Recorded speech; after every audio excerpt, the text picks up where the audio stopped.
Good evening from Yummy BTV, wishing you all well, of course. So serious breaking news of some kind coming in the last hour or so, again from the Category A prison, namely Franklin, right?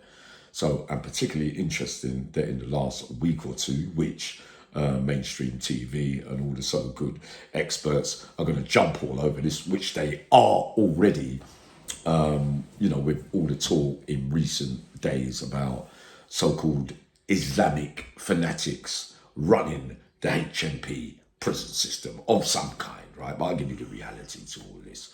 So the incident took place this morning on on a wing at Franklin Prison. Now, the wing in particular is only housing alleged terrorists. So it's a separation wing, not the protection wing, not normal location, a wing that is only allowed Islamic terrorists on there.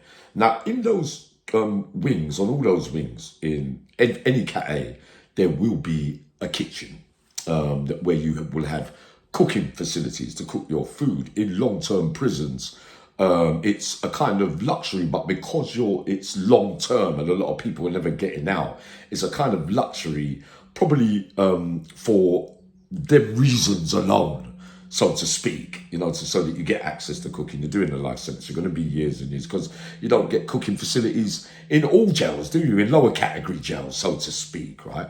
So they're suggesting that it's Hashim Abedi, which is the brother of the Manchester Arena bomber, and him and his brother, he was meant to be involved in it somehow. Both brothers are doing life, probably never ever getting out.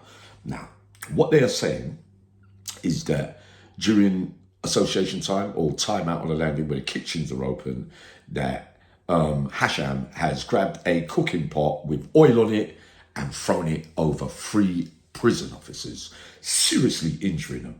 That's what they're saying happened. Now, they're also saying that he grabbed some homemade knives and continually stabbed them as well, right? But nothing's been proven yet.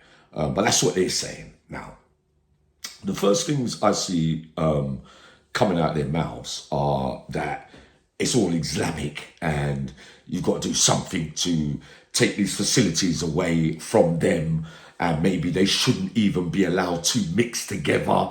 They're coming up with all kind of talk with this and saying, oh, our officers need to be safeguarded and all that. But hold on a minute, you're not really safeguarding our children and certain other things regarding, you're not highlighting it as significantly as you've just blown up all this. Well, let's get one thing straight, and we've got to keep this true and we've got to keep it honest. Now, you're talking about one man that has allegedly committed these crimes against prison officers. Not the first, not the last. There's been alleged hostage takings by maybe one, another Islamic alleged or Muslim kind of background geezer. But there's also been many English and other cultures doing the same thing to prison officers and inmates alike. 30 threw hot oil over a prison officer. Charlie Bronson's was not Islamic, but he was taking hostages and beating up prison officers. It's not just a problem all of a sudden because a Muslim religion man is throwing cooking oil over a prison officer. It's not that alone, is it? It wasn't like they're suggesting at the moment, I don't know whether they will do, that there were many others involved in doing it with him. It's one man alone. You've got to talk honestly about it. You won't be able to take the cooking facilities away and isolate them all. They're talking about there's a new Supermax jail where you're going. You won't be able to. It's not realistic to talk about this prevention of how we can stop and keep our staff safe. You need to be keeping our children safe. When you take such jobs, we don't want nobody to get hurt on Yummy BTV. But in high-powered jobs, being a policeman and a prison officer, this is the kind of why you get paid. You are putting your life on offer, especially in serious places where men haven't got nothing to lose. So no, that's my response on that. And we feel sorry when there's any injuries.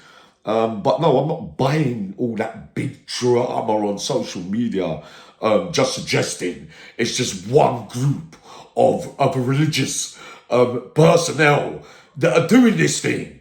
It happens every single day in our prisons in various categories, and it doesn't get highlighted. So no, it's something that will never be stopped. If it wasn't cooking oil, it would be hot water. And if it wasn't hot kettle water with sugar in it, it would be homemade lime. So come on, we're not going to get carried away by all this, but that is the latest breaking news.